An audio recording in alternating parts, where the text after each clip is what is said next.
अस्सलाम वालेकुम स्टूडेंट्स, उम्मीद करता हूं कि आप खैरियत से होंगे। आज बेटा टॉपिक स्टार्ट करेंगे 11.7 11.8 जो कि है आपके पास heat engine and second law of thermodynamics. तो हीट इंजन जो कि जर्नल एंड बेसिक इंजन है, इसको हम स्टडी करेंगे। हीट इंजन असल में है क्या? हीट इंजन एक ऐसा इंजन है जो हीट एनर्जी को, थर्मल एनर्जी को मैकेनिकल एनर्जी में कन्वर्ट करता है। ये एक जर्नल और बेसिक इंजन है जो हम स्टडी करते हैं। इसमें यहां पे स्टेटमेंट लिखी है, the device which convert thermal और heat energy into mechanical energy, जो हीट एनर्जी को मैकेनिकल एनर्जी में कन्वर्ट करता है। लेट्स सपोज मेरे पास ये एक फ्लास्क है जिसको मैंने एक लीड रखी है, इसके अंदर गैस के मॉलिक्यूल्स हैं। अब ये इस पे यहां पे ये मैंने फर्ज करें जो फिलअप किया है वो है मेरे पास स्टीम। स्टीम आपको पता है कि उसमें मॉलिक्यूल्स मुसलसल मूव करते हैं, तो उसने इस लिड को यहां से फोर्स एक्सर्ट करके अपवर्ड मूव करवा दिया, यहां पर जाए। तो आपने क्या किया, सिर्फ हीट दी थी, हीट से इनकी मॉलिक्यूल्स की एनर्जी बढ़ी, जिसने इस लिड को यहां से मूव करवा के यहां पर ले आया। तो आपने बेसिकली क्या किया है, हीट एनर्जी को क्या किया है, मैकेनिकल एनर्जी में कन्वर्ट किया। तो इसकी कॉमन एग्जांपल में स्टीम इंजन आता है, जो कि हम यहां पे स्टडी करेंगे। इसमें क्या किया हमने, स्टीम ने क्या किया, पुश किया लिड को वेसल के साथ, किस लिए, एबिलिटी टू डू वर्क। उसने यहां पे स्टीम ने मूव करके यहां पे एक्सटर्नल वर्क परफॉर्म करना। क्लियर? यहां पे मेन पॉइंट्स हैं जो हीट इंजन को डेवलप करने के लिए रिक्वायर्ड है। वो क्या है कि आपके पास, याद रखिएगा, जब भी आप हीट इंजन डेवलप करते हैं तो आपके पास मेन 3 पॉइंट्स होते हैं। एक कि आपके पास फर्स्ट पॉइंट कि आपके पास पहली चीज हॉट रेजर्वायर होना चाहिए, जिसको हम अमूमी तौर पर सोर्स कहते हैं, जो कि इसका टेम्परेचर बहुत ज्यादा होता है, हाई टेम्परेचर, जहां से आप टेम्परेचर लेते हैं, हीट लेते हैं, उसे कहते हैं हॉट रेजर्वायर। दूसरा होता है वर्किंग सब्सटेंस, जो कि अमूमी तौर पर हम गैस को लेते हैं। अब वो क्या करती है, वो हॉट रेजर्वायर से हीट को लेती है और कुछ वर्क परफॉर्म करती है, और रिमेनिंग हीट कहां पे जाती है, थर्ड पॉइंट, जो कि है आपका कोल्ड रेजर्वायर, जिसको आप सिंक कहते हैं। तो क्या होता है प्रोसेस, देखिएगा, हॉट रेजर्वायर से हीट लेंगे, वर्किंग सब्सटेंस उधर से हीट लेगी, वर्क परफॉर्म करेगी, और रिमेनिंग हीट को क्या करेगी, कोल्ड रेजर्वायर, जिसको आप सिंक कहते हैं, उसमें रिलीज कर देगी। देखिए, हॉट रेजर्वायर जिसको सोर्स है, वर्किंग सब्सटेंस जो कि अमूमी तौर पर गैस होती है, ये क्या करती है, ये एब्जॉर्ब करती है हीट, कहां से, फ्रॉम हॉट रेजर्वायर। करती क्या है, convert some of its into useful work perform करती है। रिमेनिंग हीट कहां पे जाती है, कोल्ड रेजर्वायर में, जो कि सिंक है। और अमूमी तौर पर हमारा डिफरेंट प्रोसेस में जो कोल्ड रेजर्वायर है वो हमारा एटमॉस्फेयर होता है। तो देखें यहां डायग्राम बना दिया मैंने, हॉट रेजर्वायर जिसकी हीट Q1 डिनोट की है, कोल्ड रेजर्वायर जिसकी हीट Q2 डिनोट की है। अब यहां पे होगा क्या कि ये वर्किंग सब्सटेंस है, यहां से हीट लेगी, वर्क परफॉर्म करेगी, और रिमेनिंग हीट कहां जाएगी, cold reservoir. Let's suppose hot reservoir का टेंपरेचर है T1, कोल्ड का है T2। तो ये तो क्लियर है कि T1 ग्रेटर होता है T2, और ये अंडरस्टूड बात है, नेचुरल फिनोमेना है कि हीट का बहाव हॉट से कोल्ड की तरफ होता है, और उसी दौरान वर्किंग सब्सटेंस उस यूजफुल वर्क परफॉर्म कर लेते हैं। क्लियर? उसके बाद कुछ अहम पॉइंट्स और भी डिस्कस किए यहां पे कि हीट इंजन को अगर आप चाहते हैं कि मुसलसल वर्क परफॉर्म करता जाए, तो आप क्या करते हैं, फिर इसको साइक्लिक प्रोसेस परफॉर्म करवाना। हम इसके प्रोसेस को साइक्लिक बना देते हैं। साइक्लिक क्या होता है, लास्ट लेक्चर में मैंने आपको साइक्लिक प्रोसेस के बारे में डिटेल डिस्क्रिप्शन दी है, उसके लिए आप प्रीवियस लेक्चर आके देखें कि साइक्लिक प्रोसेस क्या होता है। So heat engine is made to operate cyclic process, किसके लिए, to get continuous mechanical energy.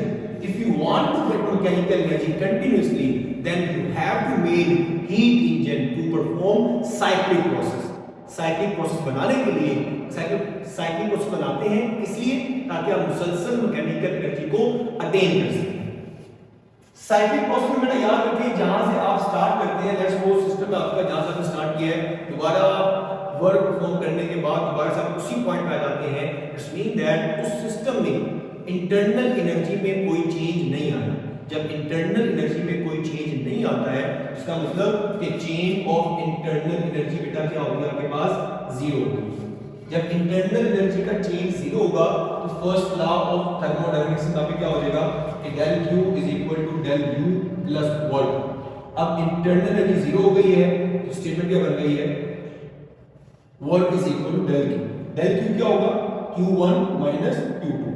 तो याद रखिए हीट इंजन आपको बताता क्या है, फर्स्ट लॉ ने आपको ये बताया था कि हीट देंगे, इंटरनल एनर्जी आएगी और वर्क बनेगा। लेकिन फर्स्ट लॉ आपको ये नहीं बताता है कि वर्क कैसे परफॉर्म होता है, वर्क को कैसे परफॉर्म कर सकते हैं। तो यहाँ पे जो हीट इंजन है या सेकंड लॉ है, ये आपको प्रॉपर एक्सप्लेनेशन देते हैं कि आप जो वर्क परफॉर्म करते हैं वो किसके बराबर होता है, कैसे परफॉर्म करते हैं। देखिए यहाँ पे जो हीट का डिफरेंस है, टेम्परेचर का डिफरेंस है, वो आपको बताता है कि आपने कितना वर्क परफॉर्म करना है। तो ये होता है बेटा heat engine. Second point discuss करना है वो है सेकंड लॉ ऑफ थर्मोडायनामिक्स। तो सेकंड लॉ ऑफ थर्मोडायनामिक्स में आप यहाँ पे मैंने यहाँ पे दो स्टेटमेंट लिखी है, एक स्टेटमेंट आपकी बुक में लिखी है, सेकंड स्टेटमेंट आपको मैंने एक्स्ट्रा इंफॉर्मेशन तौर पर बतानी है। तो देखिएगा स्टे कनेक्टेड। फर्स्ट स्टेटमेंट है kelvin statement. Kelvin the name of the scientist, इसको आप केल्विन स्टेटमेंट कहेंगे जो उसने स्टेटमेंट पेश की। अब इसने क्या कहा, इसने कहा कि इट इज इम्पॉसिबल, कि ऐसा मुमकिन नहीं है क्या करना, टू डिवाइस, ऐसी device banana which may convert heat extracted from a single reservoir, कि ऐसा पॉसिबल नहीं है कि आप एक ही रेजर्वायर लें, उधर से हीट लें और वो सारी की सारी वर्क में कन्वर्ट कर दें। मतलब सिंपल वर्ड में अगर कहा जाए तो इसके कहने का मतलब ये है कि आपके पास ऐसा पॉसिबल नहीं है कि आप हॉट रेजर्वायर, जो कि मेन रेजर्वायर है जहां से हीट लेते हैं, वहां से हीट लेके सिर्फ वर्क परफॉर्म करें और कोल्ड रेजर्वायर में हीट को एक्सट्रैक्ट ना करें। इट इज इम्पॉसिबल, ऐसा मुमकिन ही नहीं है, क्योंकि हीट फ्लो ही तब करती है जब टेम्परेचर का डिफरेंस होता है, जब कोल्ड रेजर्वायर होगा। अगर कोल्ड रेजर्वायर नहीं होगा तो हीट का बहाव ही नहीं होगा। और उसके अलावा ये प्रोसेस अगर कोल्ड रेजर्वायर ना हो, सारी की सारी हीट वर्क में कन्वर्ट कर दी जाए, इसका मतलब कि 100% एफिशिएंट सिस्टम डेवलप हो गया, जो कि पॉसिबल नहीं है। तो याद रखिएगा फर्स्ट स्टेटमेंट क्या है आपके पास केल्विन की, कि it is impossible to construct a heat engine without expelling the heat into the cold reservoir. तो स्टेटमेंट लिखे मैंने यहां पे कि single reservoir entirely to work without leaving any change in working substance, कि वर्किंग सब्सटेंस में change भी ना आए, हीट को एक्सट्रैक्ट भी ना करें, और सिर्फ आप क्या करें, जो हीट आ रही है हॉट रेजर्वायर से उसको डायरेक्ट कोल्ड रेजर्वायर में कन्वर्ट करें। ऐसा पॉसिबल नहीं है। अब यहां पर देखिए साहब कि perfect heat engine not exist. Perfect का मतलब क्या होता है कि 100% एफिशिएंट, जो कि पॉसिबल नहीं है। क्यों नहीं है इसके बारे में हम डिस्कस करेंगे नेक्स्ट लेक्चर में, जब हम बात करेंगे कार्नोट इंजन, कार्नोट थ्योरम।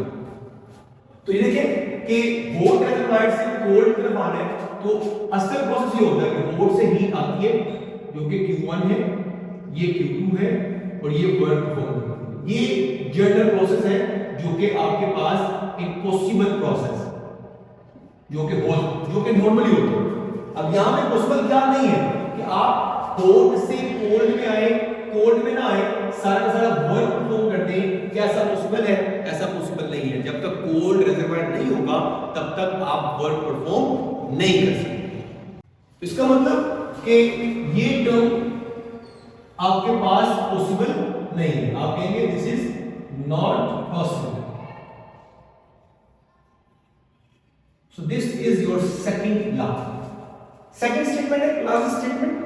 इसने क्या कहा, इसने उसी के रिवर्स ऑर्डर में स्टेटमेंट दी। कहते हैं it is impossible to cause heat to flow from cold reservoir to the hot reservoir without expenditure of the work. मतलब कि अगर आपने रिवर्स ऑर्डर में जाना है, अगर पहले क्या हो रहा है, हीट हॉट से आ रही है, कोल्ड में जा रही है, दरमियान में वर्क परफॉर्म करते जा रहे हैं। लेकिन अगर आपको कोल्ड से हॉट में जाना है तो उसके लिए जब तक आप एक्सटर्नल वर्क नहीं करते तब तक पॉसिबल नहीं है।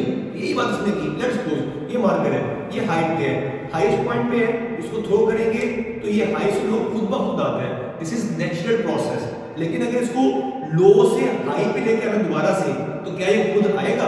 नहीं आ सकता। इसको लाने के लिए आपको एक्सटर्नल वर्क करना पड़ेगा।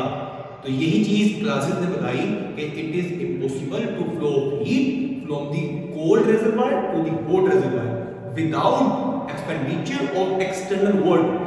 वर्क परफॉर्म किए बगैर आप कभी भी कोल्ड से हॉट की तरफ नहीं जा सकते। तो यहां देखें कि अगर आप कोल्ड से हॉट में जाने आपको वर्क करना पड़ेगा।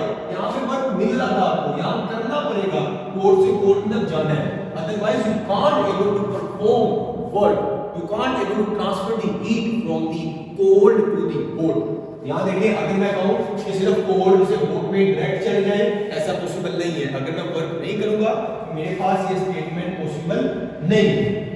क्लियर? इसके बारे में एक दो पॉइंट्स पर देखिएगा कि सेकंड लॉ क्या बताता है, प्रॉपर मेथड बताता है। इसके बारे में conversion of heat into work, कि हीट को किस तरह से, देखिए फर्स्ट स्टेटमेंट बता रही है ना आपको कि कैसे हीट आई है, वर्क परफॉर्म किया है, हीट रिलीज हुई है। तो ये प्रॉपर मेथड बताती है कि कैसे आप हीट को वर्क में कन्वर्ट करोगे। दूसरा कि ये बेस होता है नेचुरल लॉ पे कि हॉट से कोल्ड तो खुद मूव कर सकती है, लेकिन कोल्ड से जब हॉट में जाना होगा तो आपको एक्सटर्नल वर्क परफॉर्म करना होगा। तो ये था बेटा आज का लेक्चर जिसमें हमने heat engine and second law of thermodynamics को स्टडी किया है। होप सो स्टूडेंट्स कि आपको समझ आया होगा। अगर आपका क्वेश्चन है तो आप कर सकते हैं। आज के लिए इतना ही, बहुत जल्द नए लेक्चर में हाजिर होंगे। अल्लाह हाफिज़।